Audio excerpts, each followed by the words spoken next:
سيدنا كريم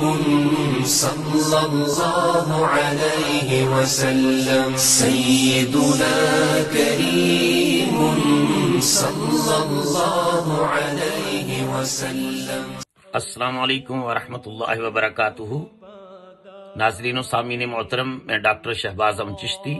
new York امریکہ سے آپ کی خدمت میں سلام محبت پیش کر رہا ہوں۔ آج ہم ان دعاؤں کا ذکر کریں گے جو رمضان المبارک کے 3 اشروں میں پڑھی جاتی ہیں۔ ایک طویل حدیث جس کے راوی حضرت سلیمان فارسی رضی اللہ تعالیٰ عنہ کہتے ہیں کہ نبی کریم علیہ الصلوۃ والسلام نے ہمیں رمضان المبارک سے ایک دن قبل خطبہ ارشاد فرمایا۔ لمبا خطبہ ہے، اس میں ایک حصہ آخر میں حضور نے یہ فرمایا کہ لوگوں تم پر ایسا مہینہ سایہ فگن ہونے والا ہے، اولہ رحمت، جس کا پہلا عشرہ رحمت الہیہ کا دریا جوش میں آتا ہے اور جوبن پر ہوتا ہے، وَأَوْسَطُهُ مَغْفِرَةٌ، اور اس کا جو درمیانی حصہ ہے یعنی دوسرا عشرہ وہ اللہ کی طرف سے بخشش کے پروانے تقسیم کرنے کا عشرہ ہے، وَآخِرُهُ عِتْقٌ مِّنَ النَّارِ، اور اس کا جو آخری عشرہ ہے وہ جہنم سے اور آگ سے رہائی کا عشرہ ہے۔ تو نبی کریم علیہ الصلوۃ والسلام نے ان تینوں عشروں میں کی تقسیم کے پہلا عشرہ رحمت کا، دوسرا مغفرت کا اور تیسرا دوزخ سے رہائی کا ہے۔ لہٰذا ان میں جو دعا مانگی جاتی ہے کہ پہلے 10 دنوں میں آپ کثرت کے ساتھ یہ دعا مانگے، یا حی یا قیوم برحمتک استغیث، اے ہمیشہ زندہ اور قائم رہنے والے رب، میں تجھ سے تیری رحمت کا سوال کرتا یا کرتی ہوں۔ اور یہ دعا بھی علماء نے کہا یہ بھی پڑھی جائے، اور ساتھ سورہ المؤمنون کے آخر میں جو دعا آتی ہے، اللہ پاک نے خود اپنے حبیب کو فرمایا وَقُلْ رَبِّ اغْفِرْ وَارْحَمْ وَأَنْتَ خَيْرُ الرَّاحِمِينَ،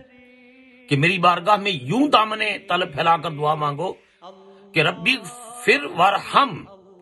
اے میرے رب مجھے بخش دے اور میرے اوپر رحم کر، وَأَنْتَ خَيْرُ الرَّاحِمِينَ، تو سب سے بہتر رحم کرنے والا ہے۔ تو یہ دونوں دعائیں آپ پڑھ لیں تو اور زیادہ بہتر ہے، کم سے کم ایک دعا ضرور پڑھیں، یا حی یا قیوم برحمتک استغیث، یا پھر رب اغفر وارحم وانت خیر الراحمین۔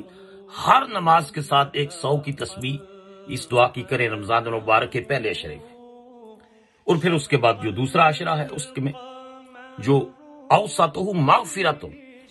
دوسرا عشرہ بخشش کا عشرہ ہے، اس میں اللہ کی بارگاہ میں گناہوں کی بخشش طلب کریں، استغفر اللہ واتوب الیہ، استغفر اللہ واتوب الیہ، میں اللہ سے گناہوں کی بخشش طلب کرتا ہوں اور اس کی بارگاہ میں توبہ کرتا ہوں۔ آپ توبہ کی فضیلت پر ہماری ایک اسی یوٹیوب کے اوپر دوسری ویڈیو سنیں کہ توبہ کی کتنی برکتیں ہیں، کہا کتنا خوش نصیب ہے وہ شخص قیامت کے دن جس کے نامہ اعمال میں کثرت استغفار ہوگا۔ تو رمضان المبارک کے دوسرے عشرہ میں آپ ہر نماز کے بعد 100 مرتبہ استغفر اللہ واتوب الیہ، اس کو کم از کم ہر نماز کے بعد 100 مرتبہ پڑھیں، وگرنہ اٹھتے بیٹھتے چلتے پھرتے سحری و افطاری کے وقت استغفر اللہ واتوب الیہ اس کو اپنا وظیفہ بنا لیں۔ اور پھر جو آخری عشرہ ہے جس کو فرمایا عتق من النار، یعنی آگ سے رہائی کا اور آزادی کا اور چھٹکارے کا عشرہ ہے، اس میں اللہم اجرنی من النار، اگر آپ اکیلے اپنے لیے مانگ رہے ہیں تو اے اللہ مجھے آگ سے رہائی عطا کرو، آگ سے بچا لیں،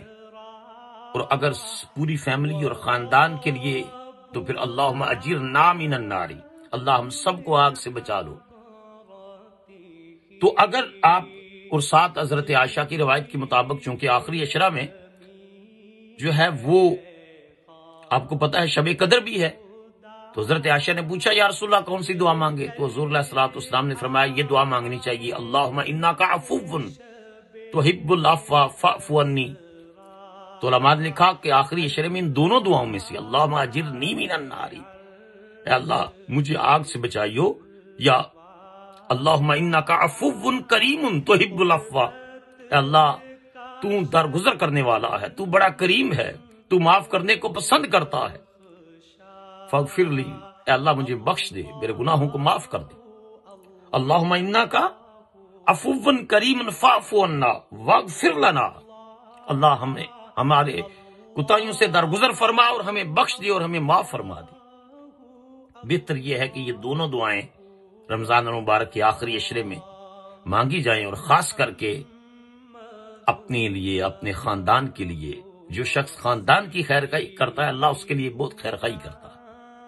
اور پوری امت مسلمہ کے لیے، پھر انسانیت کے لیے، اس کرونا کی وبا سے نجات کے لیے، اور دیگر جو نیچرل ڈیزاسٹرز ہیں اور دیگر جو زمینی اور آسمانی آفات و بلیات ہیں ان سے نجات کے لیے اپنے رب کے دامن میں پناہ مانگی جائے۔